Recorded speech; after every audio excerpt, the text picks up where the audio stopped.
করবেন তখন সূরা মুলক বন্ধ করে দেবে, কথা বলা সূরা মুলক। এখন কি মানে হচ্ছে আরেকটা বলি আল্লাহ নবী সাল্লাল্লাহু আলাইহি ওয়াসাল্লাম বলছেন সূরাতুল মুলকের আরেকটা নাম হলো সূরাতুল মানিয়া। কি? সূরাতুল মানিয়া। সূরাতুল মানিয়া মানে আযাবের ফেরেশতাকে প্রতিরোধকারী। যদি মরে কবর দিবে, তো মরে যাওয়ার পরে কবর দিলে সূরাতুল মুলক এসে পাহারা দিবে, ওখানে কবরের কাছে পাহারাদার থাকবে কিয়ামত পর্যন্ত। যখন আযাবের ফেরেশতা আসবে তখন বলবে আমি এখানে আছি, এখানে ঢোকার সুযোগ যা এখান থেকে। আচ্ছা বলেন তো দেখি, আযাবের ফেরেশতার কালামের মর্যাদা কি একরকম? এটা তো কালাম আল্লাহ, আর ফেরেশতা তো আল্লাহর সৃষ্টি, তাই না? ফেরেশতা আল্লাহর সৃষ্টি। কিয়ামত পর্যন্ত কবরে আযাবের কোনো ফেরেশতা ঢুকতে দিবে না। সূরা মুলক। এখন মনে হচ্ছে কি সূরা মুলকই মনে পড়া, কারণ আমি যে কবরের আযাব থেকে মুক্তি পাবো এই নিশ্চয়তা আমার আছে, কিন্তু সূরা মুলক পড়লে আমি নিশ্চিত আমার কবরে আযাব হবে না। বুঝতে পারেননি কথা আমার? তবে সূরা ইখলাস পড়লে অনেক নেকি হবে, কিন্তু কবরের আযাব মাফ হবে এই গ্যারান্টি সূরা ইখলাসে নাই। এই গ্যারান্টি নেই, আছে কিন্তু সূরা মুলকে গ্যারান্টি। প্রথমেই তো কবর, প্রথমে কি কবর, প্রথমে কবর। আরে হাসরের মাঠে গিয়ে জান্নাত জাহান্নামের ফয়সালা, কিন্তু কবরে তাকে বাঁচতে হবে। তখন ভাবলেন যে না, সূরা ইখলাস না পড়ে মনে সূরা মুলক পড়াই ভালো। এখন যদি আরেকটা বলি, আমি যদি আরেকটা বলি না, কোরআনের মর্যাদা আপনাকে বোঝাতে পারছি না, মনে হয় আমি বোঝাতে পারছি না। যদি সূরা মুলক বাদ দিয়ে আরেকটা বলি, তোমরা শুধু সূরা বাকারা শেষ 2 আয়াত পড়বা, তোমরা শুধু সূরা বাকারা শেষ 2 আয়াত পড়বা, দুনিয়ার যত সমস্যা, কিয়ামতের মাঠে যত সমস্যা সব দূর হয়ে যাবে। তখন বলছেন যে তাহলে দুনিয়াতে বিপদে পড়বো না, পরকালে বিপদে পড়বো না, আমি সূরা বাকারা শেষ 2 আয়াতই পড়বো। এই দুটা বাদ হয়ে গেল।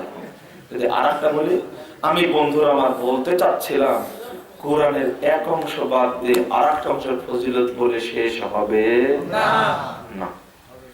আপনি মনে করতে বাধ্য, যখন কোরআন পাঠ করবেন তখন কয়েকটা জিনিস মনে রাখবেন। একজন লোকের উপরে জাহান্নাম ওয়াজিব হয়ে গেছে, জাহান্নামে যাবে, চূড়ান্ত হয়ে গেছে, জাহান্নামে যাচ্ছে, ঠিক শেষ মুহূর্তে আল্লাহ রাসূল সাল্লাল্লাহু আলাইহি ওয়াসাল্লাম বলেন ইয়াকুলুল কুরআন আয় রব ইন্নী মানাতুহু নাওমা বিল-লাইলি ফাশাফিনি ফি। আল্লাহ দেখো, আমি এই লোকটাকে রাত্রিতে ঘুমাতে দিই, তুমি তাকে জাহান্নামে দিচ্ছ আমার কারণে, অন্য কোনো কারণে না, কোন নেকির কারণে না, সালাতের নেকি, সিয়ামের নেকি, যাকাতের নেকি, সাদাকার নেকি, কোনো কারণ না, শুধু আমার কারণে তুমি মাফ করো, শুধু আমার কারণে তুমি মাফ করো আল্লাহ, তুমি শুধু আমার কারণে মাফ করো, বলা মাত্রই আল্লাহ তাকে ক্ষমা করে দিবেন। এটা হলো কোরআনের কাজ। কার কাজ? কোরআনের কাজ। এটা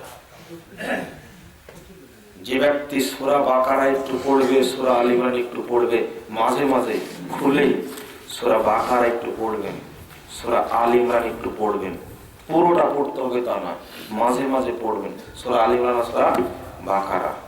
জাহান্নাম ওয়াজিব হয়ে গেছে তখন আল্লাহ নবী বলছেন, সহিহ বুখারীর হাদিস, বিশাল পাহাড়ের মতো এসে আল্লাহর সামনে দাঁড়িয়ে যাবে জাহান্নামের মুখে ওই ব্যক্তির জন্য।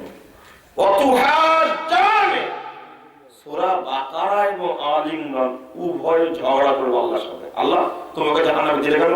আল্লাহ বললেন আমি দিয়েছি। ওরা বলবে বাকারা তুমি দিলে কেন?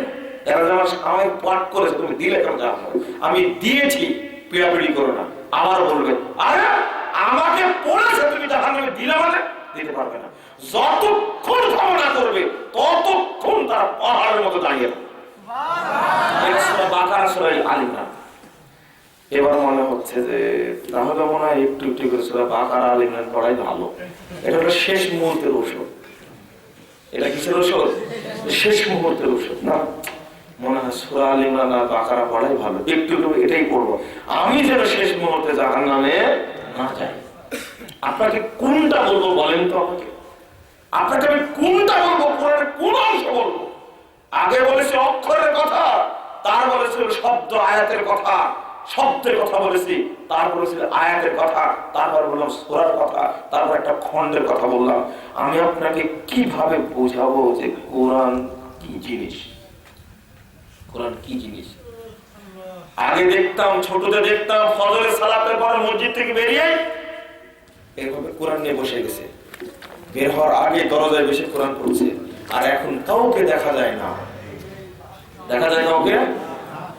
ফজরের আগে কাজে চলে গেছে, ফজরের আগে কাজে চলে গেছে। আল্লাহ রাসূল সাল্লাল্লাহু আলাইহি ওয়াসাল্লাম বলে দিয়েছেন, ৭০৮২ নম্বর হাদিস সহিহ মুসলিম, আল্লাহর নবী মুহাম্মদ সাল্লাল্লাহু আলাইহি ওয়াসাল্লাম বলেছেন, কেউ যদি ফজর পরে মসজিদে, বাড়িতে না কিন্তু কোথায়, মসজিদে এক আয়াত পাঠ করে, আল্লাহ তাকে একটা উট সাদকা করার মতো নেকি দান করবে। সাহাবীরা বলছেন, কি বললেন? একটা উট সাদকা করার মতো পাওয়া যাবে?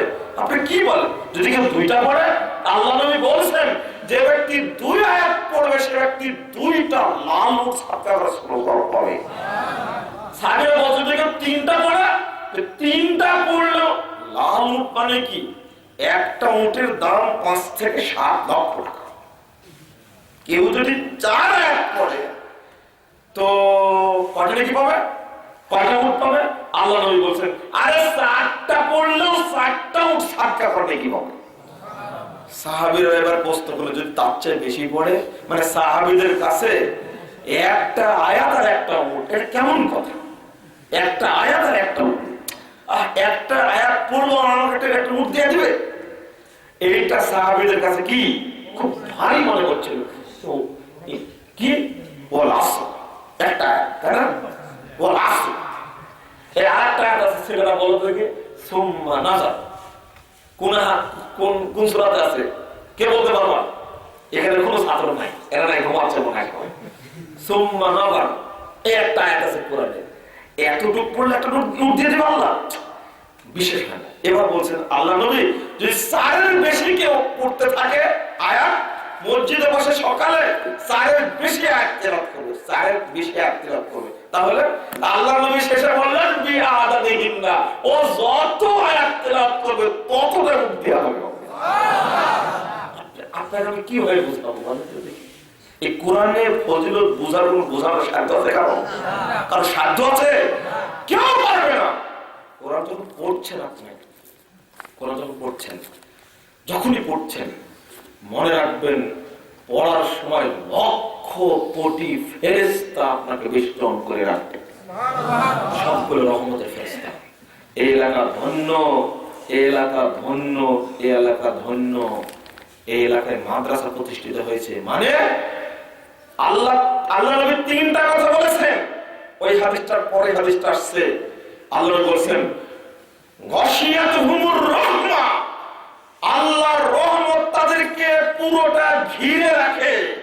ওয়া নাযালাত আলাইহিমুস সাকিনা, আল্লাহর পক্ষ থেকে প্রশান্তি বর্ষণ হতে থাকে। ওয়া হাফফাতুহুমুল মালায়েকা, লক্ষ কোটি ফেরেশতা পুরো এলাকাকে বেষ্টন করে রাখে। আমি আপনাকে বোঝাতে চাইলাম কোরআন কি জিনিস। আল্লাহর কাছে এক সাহাবী এসে বলছেন, আল্লাহ নবী আজকে আমি কোরআন পড়ছিলাম তো আমার ঘোড়াটা লাফাচ্ছিল, বন্ধ করলাম, থামলো, ঘোড়াটা থেমে গেল। তখন আবার পড়তে শুরু করলাম, আবার লাফাচ্ছে। আমার ভয় হচ্ছিল ঘোড়াটা এসে আমার বাচ্চাটা শুয়ে আছে, ওই বাচ্চার গায়ের উপর উঠে কিনা, এই জন্য পড়া আমি বন্ধ করে দিলাম। বাইরে তাকালাম, দেখছি যে অন্ধকারের মধ্যে টিপ টিপ টিপ টিপ বাতি জ্বলছে, আমি বুঝতাম না, আমি ভয় পেয়ে গেলাম। তা আল্লাহ নবী বলছেন, আহা তুমি কি ভুলি না করেছো আজকে রাত্রিতে, কি ভুলি না করেছো তুমি রাত্রিতে আজকে, যদি তুমি আজকে সকাল পর্যন্ত পড়তে থাকতে, তোমার কোরআন শোনার জন্য লক্ষ কোটি রহমত রহমতের ফেরেশতাতে আসন গিয়েছিল। তুমি যদি আজকে সকাল করতে কোরআন পড়তে পড়তে আজকে মানুষ ফেরেশতাদেরকে দেখতে পেত, ফেরেশতাদেরকে আজকে মানুষ দেখতে পেত। কত লক্ষ কোটি ফেরেশতা তোমার কোরআন শোনার জন্য এসেছে। যখন কোরআন পড়বেন আপনি তখন একটা জিনিস মনে করবেন, এক, কোরআনের প্রত্যেকটা অক্ষরে কত নেকি হবে এটাকে বলতে। দুই, যতক্ষণ পড়বেন মনে করবেন ততক্ষণ রহমত নাজিল হচ্ছে। তিন, মনে রাখবেন কোরআনটা পুরোটাই রহমতের সাগর। চার, মনে রাখবেন এই কোরআন কাল কিয়ামতের মাঠে যখন বাঁচানোর কেউ থাকবে না তখন আমাকে সুপারিশ করে জান্নাতে নিয়ে যাবে। জাহান্নামে যাওয়ার পরে সুপারিশ পেয়ে জান্নাতে যে লাভ আছে, বুঝেননি কথা মনে হয়। আল্লাহর ফয়সালার পরে কারো সাহস হবে না, কারো সাহস হবে না সুপারিশ করা, কোন নবীও পারবেন না। তবে জাহান্নাম থেকে বের করার জন্য নবীকে পাহাড় দেওয়া হবে, কিন্তু কোরআন জাহান্নামে যাওয়ার আগেই সুপারিশ করবে। আল্লাহু আকবার। কোরআন জাহান্নামে যেতে দিবে না। বন্ধুরা আমাকে মাফ করবেন, আমি আসলে এটা বলতে চাইনি, ঈমানের পরিচয় বলতে চেয়েছিলাম। আমি কি বলবো একটু না শেষ করে দেবো? তাহলে উঠাউঠি করা যাবে না।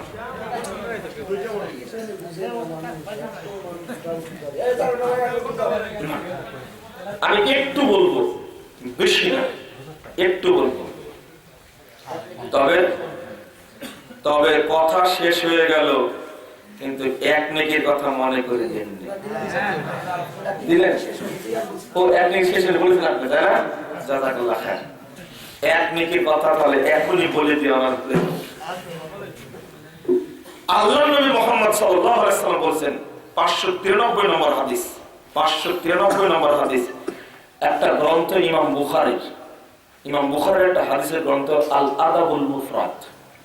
এই গ্রন্থের 593 নম্বর হাদিসের মধ্যে নবী মুহাম্মদ সাল্লাল্লাহু আলাইহি ওয়াসাল্লাম বলেন, মান তুকুবিলাত লাহু হাসানা, যার একটা নেকি কবুল করা হবে, যার একটা নেকি গ্রহণ করা হবে, দাখালাল জান্নাত, সে জান্নাতে যাবে।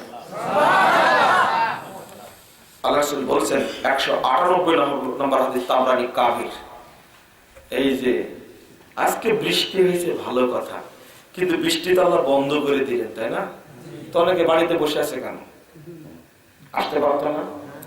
এক নেকি হলেও তো হতো। আমি সবই বাদ দিলাম, এক নেকি ধরলাম।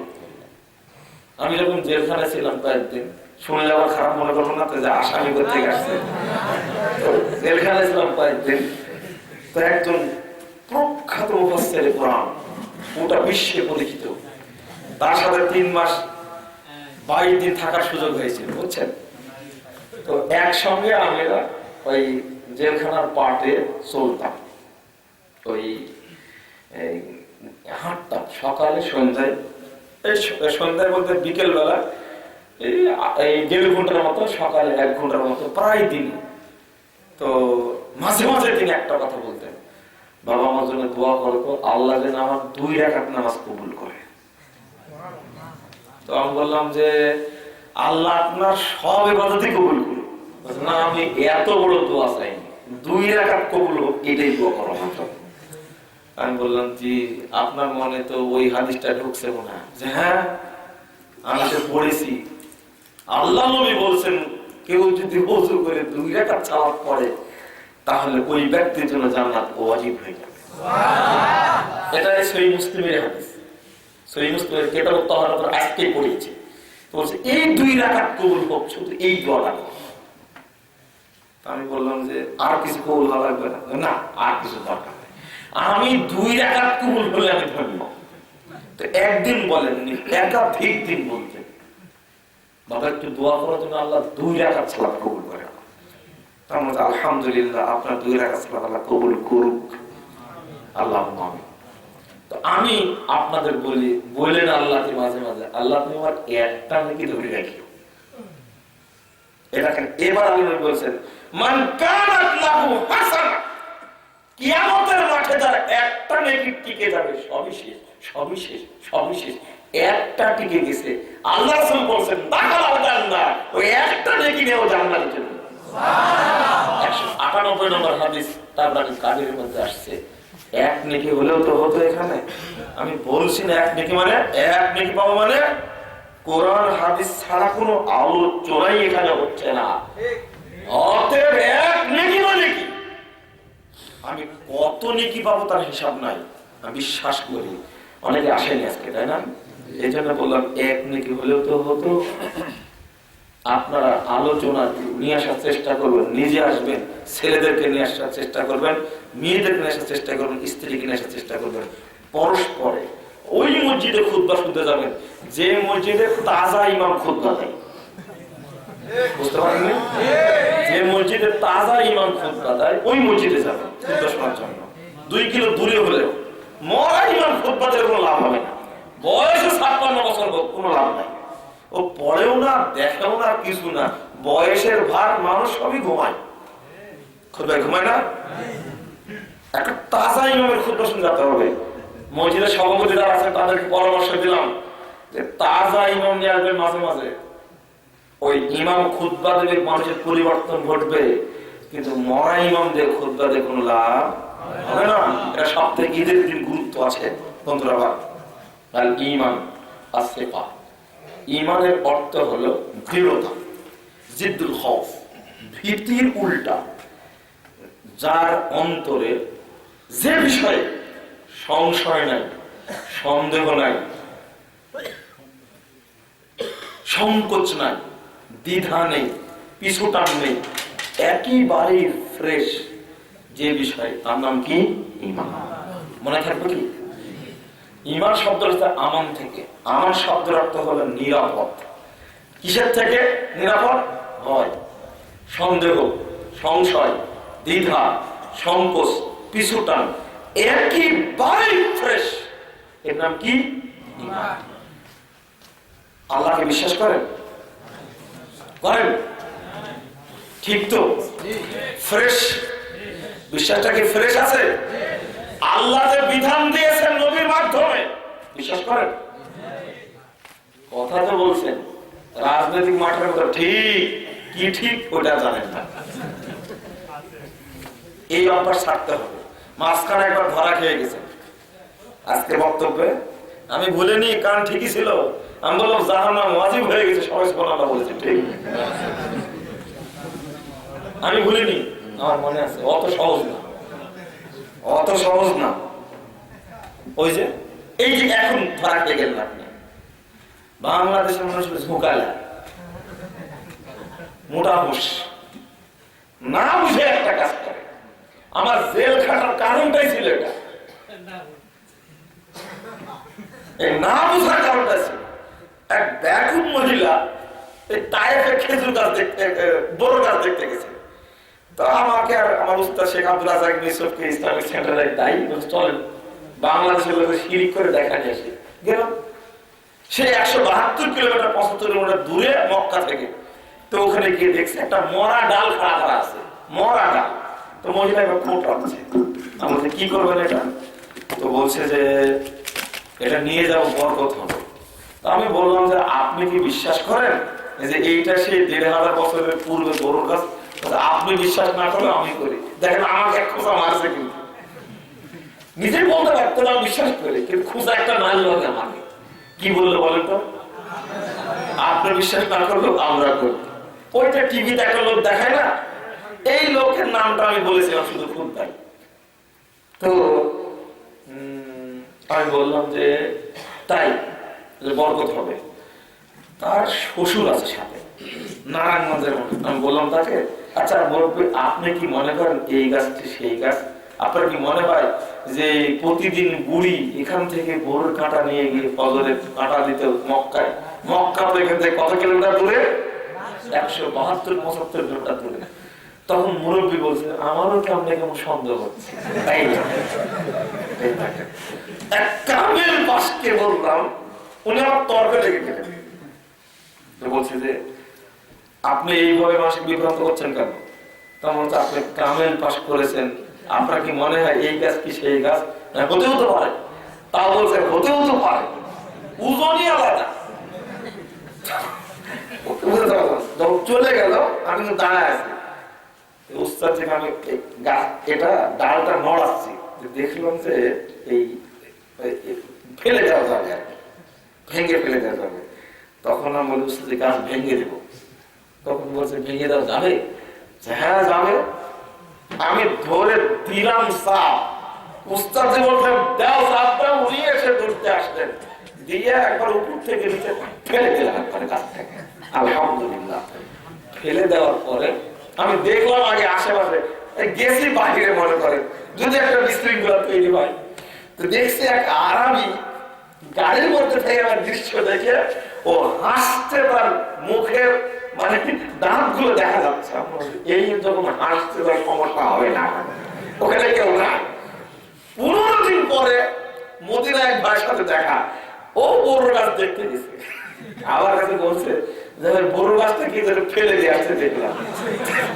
তাহলে ভাই আসামি হলাম আমি ফেলে দিয়ে আসছি। আমি আহলাদিসের বাচ্চা, এই শিরিক করবে সুযোগ পেয়েছি, গাছ এখানে দেখবো আমি। আগে গাছ না ডালের মাথা ধরছি, পা বাঁধায় হিলায় তখন টান দিয়েছি। উস্তাদ মনে করলেন যে হয়তো মুজাফফর একটা কষ্ট হতো, নিচ থেকে উপরে উঠে এসে দিলেন ঠেলা, ফেলে দিলাম। এই কথাটা খুতবায় গল্প করেছেন আমাদের, আর এই লোকের নাম ছিল তার মধ্যে। এই হল অপরাধ। দেখেন, যদি মহিলা বুঝতো হজ করার পরে বড় গাছ দেখতে গেছে আর এই ছাল নিতে গেছে, ওর হজ হয়েছে? হজ করতে যাওয়ার দরকার ছিল? আপনাদের পশ্চিম কোনটা, এইটা না ওইটা? এইটা। আচ্ছা, তো যদি অবস্থা এইরকম হয়, এই লোকের ইমাম না ইমান আছে? হজ করতে যাওয়ার আগেই পীর সাহেবের দরগায় গিয়ে বলছে, বাবা আমি হজে যাচ্ছি, তুমি দোয়া করে যেন সহি সালামতে ফেরত আসি। ওর হজ যাওয়ার দরকার আছে? ওর হজ বাংলাদেশে থাকবে। আজি সাহেব আপনারও সমস্যা আছে, আপনি লিচুর বাগান 10 বছরের চুক্তিতে বিক্রি করে গেছেন, আমের বাগান 5 বছরের চুক্তিতে হজে গেছেন না?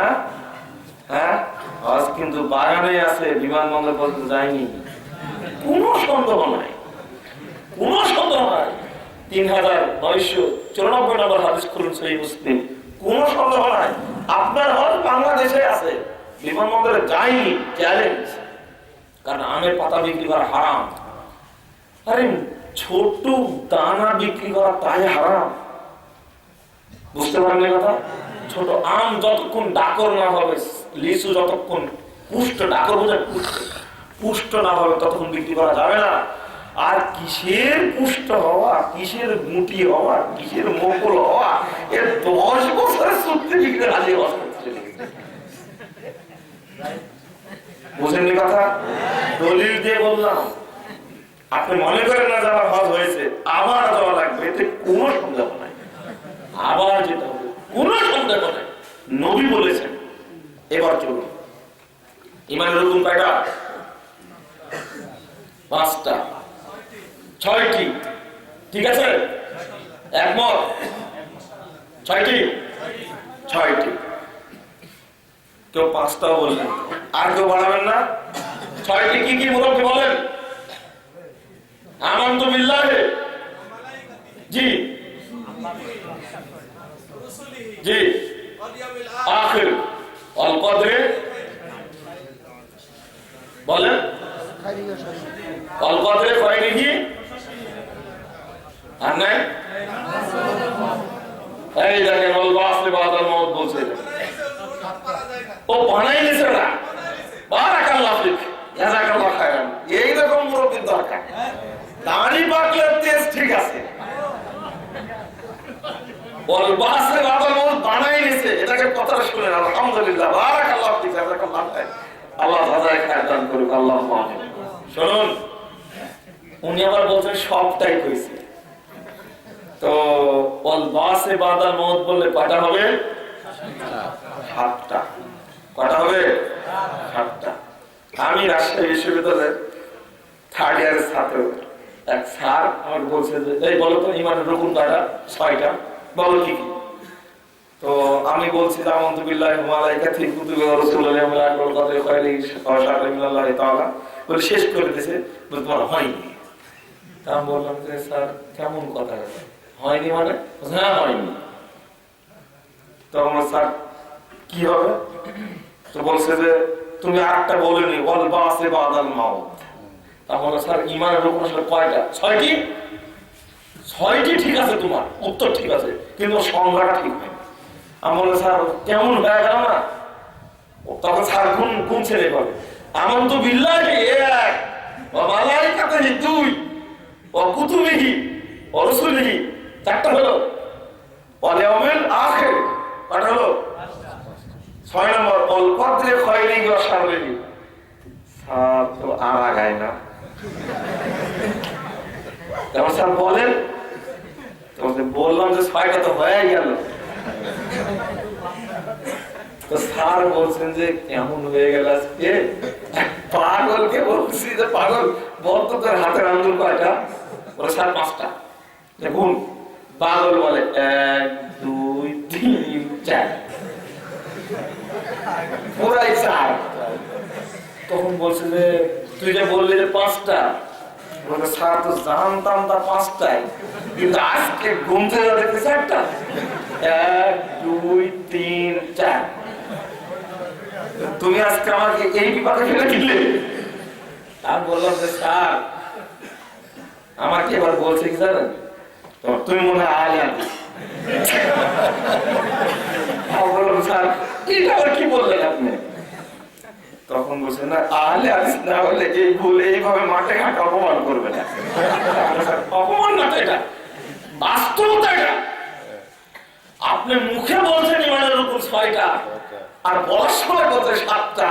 এদিকে বাড়াই দিতে হুজুরের খেয়াল করেছেন? তাই তো বল বাসে বাদার মতো বানালো কি এটা? আপনি বুঝেন এটা দায়িত্ব জানা।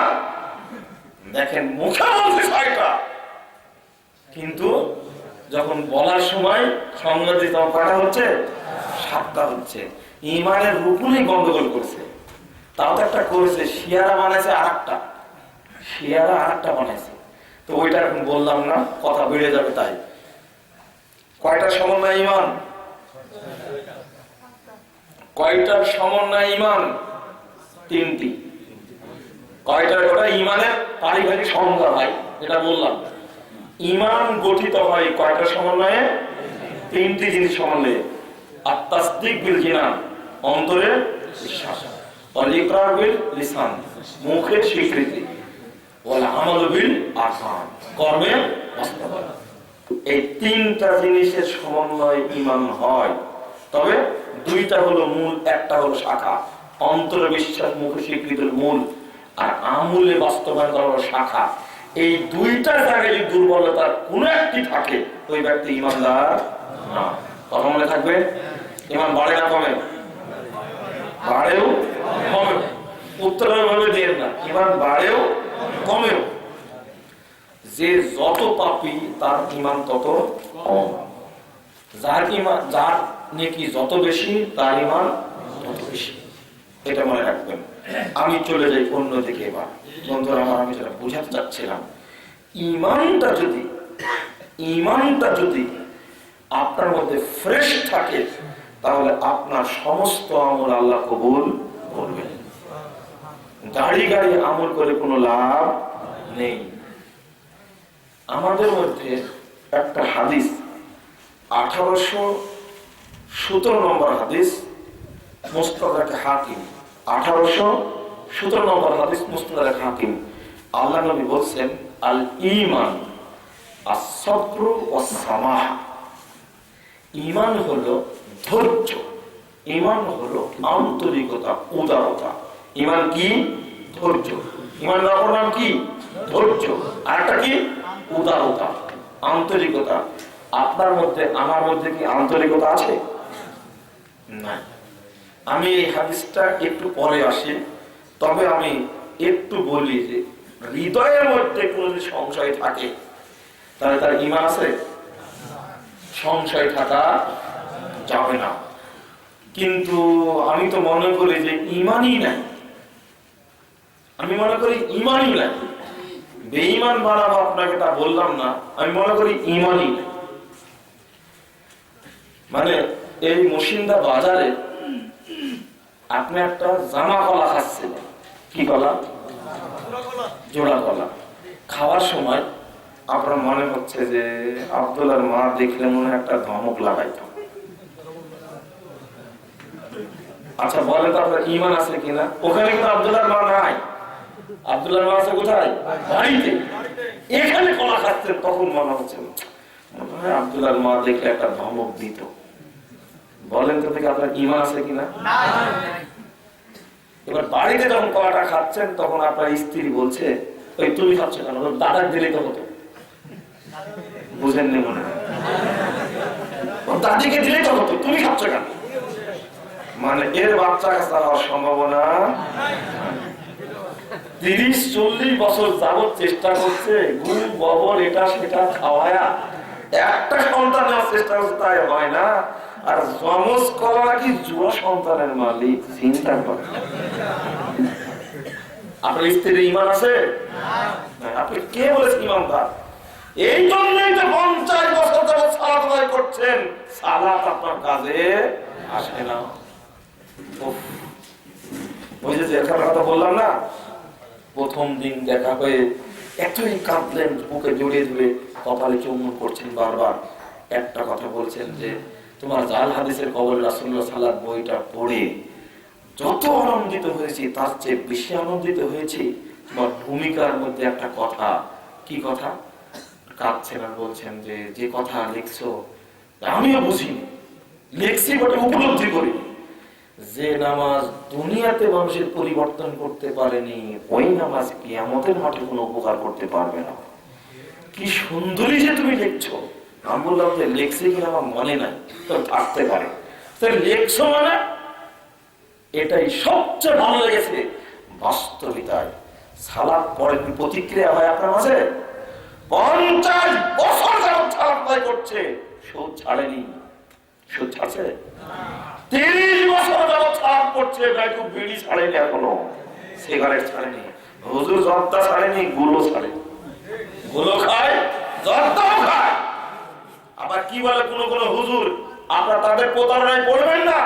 কোন কোন হুজুর বলে কি জানেন? গুল খেয়ে সালাত শুরু করলে কেরাতটা সহজ করে হয়। আচ্ছা এই হুজুর কি করা লাগবে বলেন তো দেখি? এবারে প্রতারক হুজুর, বেটা তোমার ওযুই নাই, তুমি সালাত পড়বে কি করে? গুল মুখে দেওয়া মাত্রই ওযু নষ্ট হয়ে যাবে। ওযুই না। বিড়ি খাওয়া মাকরু মানে? বিড়ি খাওয়া মাকরু ফতোয়া দিয়েছে। এই জর্দাখোর বলে বিড়ি খাওয়া মাকরু ফতোয়া দিয়েছে।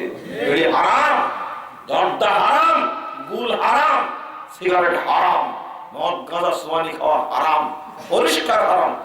বিক্রি করাও হারাম। খাওয়া যেমন হারাম, বিক্রি করাও হারাম। এটা কোনো সন্দেহ নাই। সময় চলে গেছে তাই বলতে পারছি না, না হলে আজকে আরেকটু বলার চেষ্টা করতাম। আমি জানি আপনাদের অভ্যাস আছে ফজর পর্যন্ত বক্তব্য শোনা, কিন্তু আমার বলার অভ্যাস নাই। আমি জানি। আপনারা একটু উত্তেজিত হবেন না, আমি একটু বলে নিই, একটু শেষ করবো তো বললেন ইনশাল্লাহ। বিষয়টা বলছিলাম সেটা হলো এই যে ঈমান আপনার ফ্রেশ না। জমা কলা জমা সন্তানের মালিক। বলুন তো সন্তানের মালিক কে? এখনই বললেন জমা করলে, এখন বলতে আল্লাহ। এই তো আপনার ঈমান। এই দেখেন ঈমান আপনার, এই দেখেন ঈমান।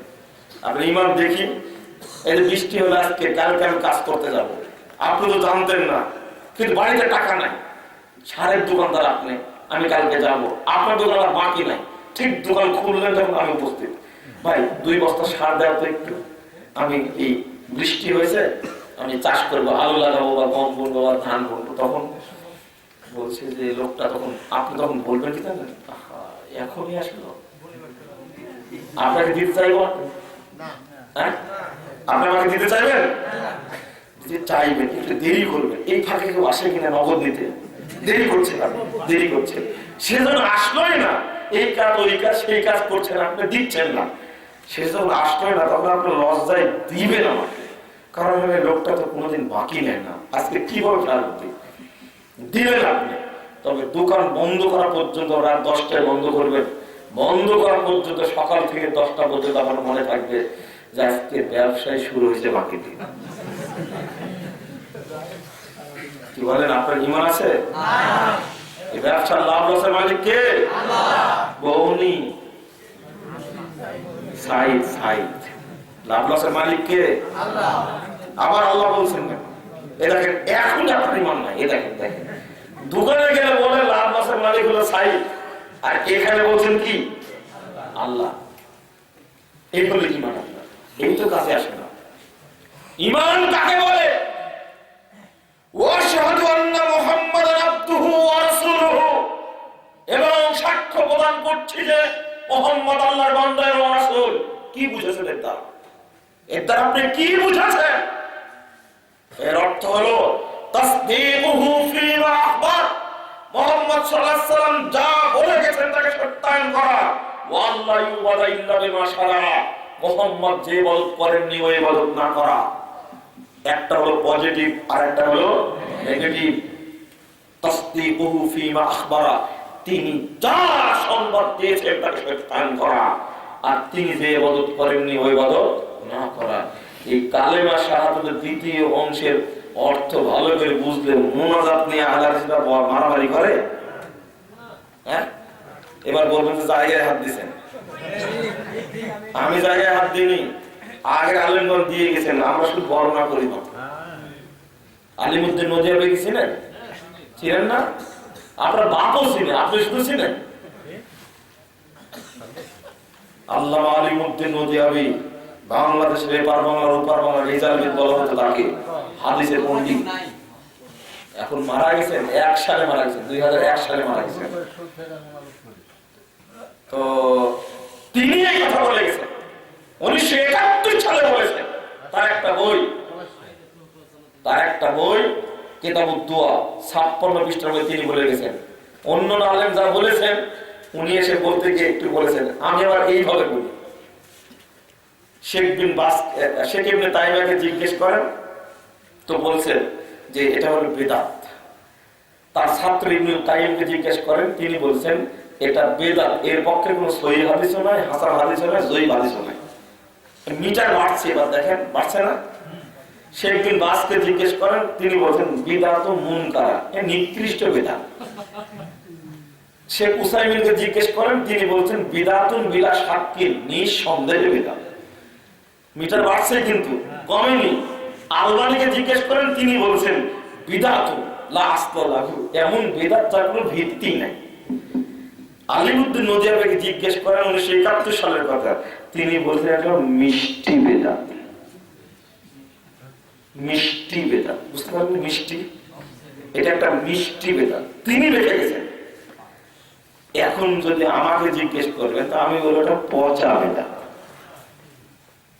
তো এই আয়াত, এই কালেমা শাহাদাতের অর্থ যদি বুঝতো তাহলে এই দেশের হুজুরেরা মিলাদ নিয়ে দ্বন্দ্ব করতো না। মিলাদটা নাজিলই হলো শয়তানের পক্ষ থেকে 625 হিজরিতে। আল্লাহর নবীর যুগে ছিল না, সাহাবীদের যুগে ছিল না, তাবেঈদের যুগে ছিল না, তাবেঈদের যুগে ছিল না, মুহাদ্দিস উলামায়ে যুগে ছিল না। 600 হিজরি 625 তৈরি হয়েছে। এটা বলছে এটা হলো শরীয়ত। এটাকে লিখে রাখছে ঈদে মিলাদুন নবী পালন করা ফরজ। আপনাদের টেকনিক্যাল আছে না ঢাকা, টেকনিক্যালে যখন ঢুকবেন আপনি, ঠিক যখন আপনি পশ্চিম দিক থেকে পূর্ব দিকে যাবেন, ডান সাইডে ওখানে টেকনিক্যাল মোড়, এটা পলিটেকনিক মনে হয় জায়গাটা, ওর দেওয়ালে লেখা আছে এক বেদাতি হুজুরের কথা লেখা আছে, ঈদে মিলাদুন নবী পালন করা ফরজ। এই কত বড় কথা বুঝতে পারছেন আপনি? ও তিনি যে শরীয়ত তেমনি ওই শরীয়ত পালন না করা ঈমান। আল্লাহ নবী মুহাম্মদ সাল্লাল্লাহু আলাইহি ওয়াসাল্লাম একদিন খবর দিলেন, আমি আজকে রাত্রিতে মক্কা থেকে বাইতুল মাকদিস গেছি, বাইতুল মাকদিস থেকে উপরে গেছি, প্রথম আসমান, দ্বিতীয় আসমান, তৃতীয় আসমান, সপ্তম আসমান পর্যন্ত গেছি, জান্নাত জাহান্নাম দেখেছি, আল্লাহর সাথে কথা বলেছি, আবার ফেরত আসছি, এসে তোমাদের সাথে কথা বলছি এক রাত্রিতে। আচ্ছা, এই খবর কি কেউ বিশ্বাস করে? যারা ইমানদার মানুষ তারা কি বলছে জানেন? বলছে এমনি তো মায়ের পিঠে আটে না, আর এই কথা কেন বলল? কি দরকার ছিল এখন বলার? এটা তারা ইমানদার মানুষ। আসলে তো বাস্তব কথা। কোথায় এক আসমান থেকে আর আসমানের দূরত্ব কত বছর? 500 বছর। তাহলে 7 আসমান পর্যন্ত যেতে কত বছর লাগবে? 3500 বছর। আবার আসতে কত বছর লাগবে? 7000 বছর। আবার মক্কা থেকে বাইতুল মুকাদ্দাস দূরত্ব কত বছর? আল্লাহু আকবার। এ বলে কি? আমি আজকে রাত্রে গেছিলাম, ফেরত এসে তোমাদের সাথে কথা বলছি, এটা কি সম্ভব? যারা ইমানদার মানুষ তারা আক্ষেপ করছে যে মার পিঠে আছে না, এখন এই কথা বলার কি দরকার ছিল? আর যারা আপনাদের মতো ইমানদার, আপনাদের মতো, তারা বলছে যে মোহাম্মদ যেটা আবু জাহাল মোহাম্মদ সম্পর্কে যা বলে মনে এটাই ঠিক, মাথাতেই সমস্যা আছে, মাথাতেই সমস্যা আছে, না এই কথা বলে। এবার কাফের মুশরিক মুনাফিকরা বলছে কি জানেন? 4407 নম্বর হাদিস মুস্তাদরাক হাকিম বলেন, তারা বলছে এবার পেয়ে থামো মোহাম্মদ, তোমার কি করে 12টা বাজাতে হয়, থামো দেখছি। ওরা একটা পেয়ে গেছে ঘটনা, দৌড় দিয়ে চলে আবু বকর বাড়িতে গিয়ে বলছে আবু বকর ঘটনা ঘটে গেছে, শুনেছো? কি ঘটেছে? আরে মোহাম্মদ নাকি এক রাত্রিতে এই কাজ করেছে। তখন বলছে তাই? কে বলেছে? বলছে আরে আব্দুল্লাহ ছেলে মোহাম্মদ বলল। তখন আবু বকর রাদিয়াল্লাহু বলছেন ওয়াইন কানা যালিকা ক্বালা মুহাম্মদ লাকাদ সাদাকা, যদি এই কথা মুহাম্মদ বলে থাকে তাহলে তিনি সত্যই বলেছেন।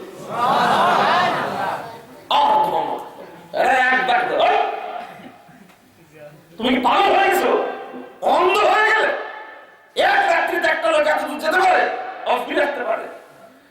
আবু বকর আরো শান্ত হয়ে জবাব দিচ্ছেন ওয়াইন কানা আজাবু মিন বাত, দেখো দেখো, তিনি যদি মুহাম্মদ যদি এর চেয়েও কোন অদ্ভুত খবর দেয়, আশ্চর্যজনক কথা যদি মুহাম্মদ বলে থাকে, ও সাদ্দিকুহা, আমি সেটা বিশ্বাস করি। কেন? লিআন্না ইয়াতি খবর সামাই গুদওয়াতান ওয়া বুকরাতান, আমি জানি যে মুহাম্মাদের কাছে সকাল সন্ধ্যায় আল্লাহর পক্ষ থেকে সরাসরি খবর আসে। সুবহানাল্লাহ। বিশ্বাস করি। এবার কিছু আছে? কাফের মুশরিক কিছু বলতে পারবে? ঈমানটা এইরকম থাকা লাগবে। আপনার ঈমানই না, কোরআনের আয়াত কত শুনলেন, হাদিস কত শুনলেন। আপনাদের একটু শ্রদ্ধা দেখিয়ে বলি, এই গেটে যে আলোক সজ্জা করা হয়েছে এটা হলো আলোক সজ্জা নাই, অগ্নি পূজা। এটা চলবে না। আপনাদের মনে করবেন না আমি ভুল ধরতে আসছি, না, পরামর্শ দিতে আসছি। আহলে হাদিস প্রতিষ্ঠানে এটা হবে না। এটা পহেলা বৈশাখের অনুষ্ঠান না, এটা পহেলা ফাল্গুনের অনুষ্ঠান না, এটা দিবস পালন অনুষ্ঠান না। এখানে অগ্নি পূজা হবে না। আগামী বছর থেকে যেন আর কোনদিন এই অগ্নি পূজা না করা হয়, এটা আমি অনুরোধ করে গেলাম। আপনাদের ভুল ধরলাম না, অনুরোধ করলাম। আমি ছোট মানুষ, আপনারা কষ্ট পাবেন না। বাস্তবে হাদিস শুনে আসছি 30 বছর যাবত, আজ আমল করতে পারিনি, মানে বিশ্বাস নাই। বুঝতে পারেননি? আচ্ছা, এই হাদিস কি জানেন? আল্লাহ নবী বলছেন 306 নম্বর হাদিস সহিহ মুসলিম, যে ব্যক্তি টাকনুর নিচে কাপড় পরবে সে জাহান্নামে যাবে। শুনেছেন না? শুনেছেন মানে 30 বছর আগ থেকে শুনছেন আপনি। আজও কি আমল করতে পেরেছেন? আজও উঠেন, দাঁড়ান, আপনি এখন দাঁড়ান, এখন টাকনুর নিচে কাপড় আছে।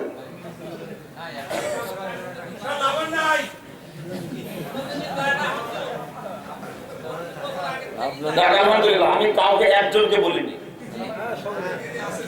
অনেকের আছে না? আচ্ছা, শুনেননি? ইমামের কাছে শুনেননি? আপনার ঈমান নেই, কোরআন হাদিসের প্রতি আপনার ঈমান সাল্লাল্লাহু আলাইহি ওয়াসাল্লাম বলেছেন 5907 নম্বর হাদিস, 5907 নম্বর হাদিস, নবী মুহাম্মদ সাল্লাল্লাহু আলাইহি ওয়াসাল্লাম বলেছেন, সাহাবীরা শুনো, কুল্লু মুসকিরিন হারাম, প্রত্যেক নিশাজাতীয় দ্রব্য হারাম। ইন্নাল্লাহ আযজা ওয়া জাল্লা, নিশ্চয় আল্লাহ তাআলা অঙ্গীকার করেছেন, ওয়াদা করেছেন, লিমান শারিবাল মুসকির, যে ব্যক্তি নিশাজাতীয় দ্রব্য পান করবে তার জন্য আল্লাহ ওয়াদা করেছেন, অঙ্গীকার করেছেন, প্রতিজ্ঞা করেছেন। যারা মদ, গাঁজা, সোয়ানি, ফেন্সিল, বিড়ি, সিগারেট, তামাক, জর্দা, গুড়, আলপাকা, ইয়াবা খায়, আল্লাহ তাদের জন্য প্রতিজ্ঞা করেছেন, ওয়াদা করেছেন। কি করবেন? আইয়াসকিয়াহু মিন তিনাতিল খাওয়াল, আল্লাহ কিয়ামতের দিন তাকে তিনাতুল খাওয়াল খাওয়াবেন। সাহাবেরা বুঝলেন না তিনাতুল খাওয়াল কি, তো বলছেন, কে তোমরা জানো না? আরাকু আহলিন নার আও উসারাতু আহলিন নার, জাহান্নামীদের পোড়ানোর কারণে তার তাদের শরীর থেকে যে রক্ত, পুঁজ এবং গলিত গোশত বের হবে, এইগুলো একটা বিশাল সাগরে জমা হবে, বিশাল সাগরে জমা হবে। আল্লাহ রাব্বুল আলামিন এখান থেকে এই মিশ্রিত রক্ত, পুঁজ, গোশত, ঘাম মিশ্রিত গলিত জুস তাদেরকে খাওয়াবে।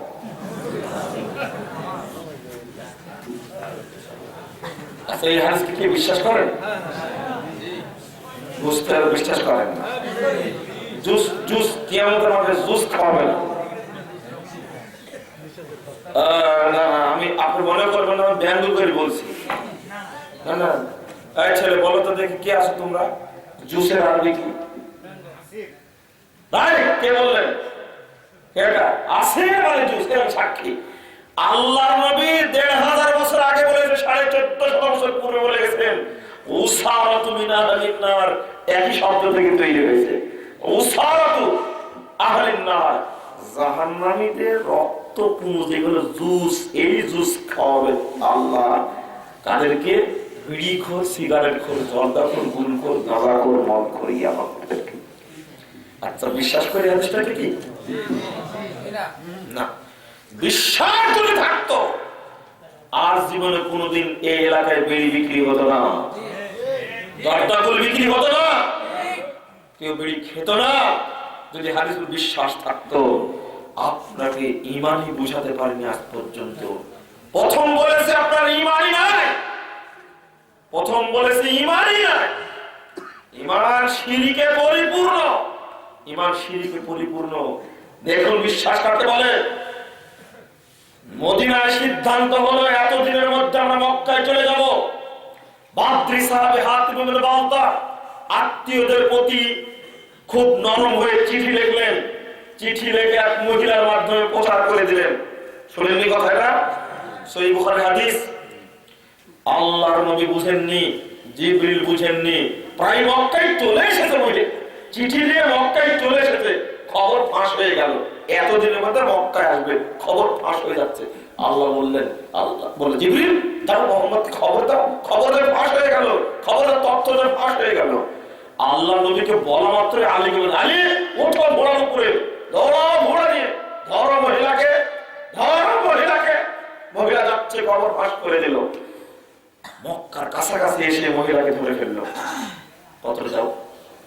তখন মহিলা বলছে, আল্লাহে বিল্লাহে তাল্লাহে মাল্লাহে, যা আছে কসম, কোন বাপের, দেখো আলী আল্লাহর কসম করে বলছে, মায়ের কসম, বাপের কসম, জমিনের কসম, আসমানের কসম, আমার কাছে চিঠি নাই, আমি বৃদ্ধা মহিলা, তুমি আমাকে অত্যাচার করো, আমাকে বিশ্বাস করো, আমার কাছে চিঠি নাই। এবার কি করা লাগবে? ফোন দেওয়া লাগবে, তাই না? ফোন কোথায় তখন ছিল? ফোন না দিলে তো বিপদে। আল্লাহ নবীকে জানাতে হবে তো, যে মহিলা বলে যে কোনো পত্রই না, তাই বলে আল্লাহ কিরা, মায়ের কিরা, বাপের কিরা, জমিনের কিরা, সব করছে নাই, বৃদ্ধা মহিলাকে আমি কিভাবে বলবো পত্র দাও? কি ফোন ছিল? আলী বলছেন, বলিস কি রে মহিলা, আমার নবী বলে পাঠিয়েছেন তোমার কাছে পত্র আছে, অতএব আছে, পত্র যদি না দাও বা ওই কি আছে, আমার তোমার কাপড় খুলে চেক করবো। দাও, পত্র দাও।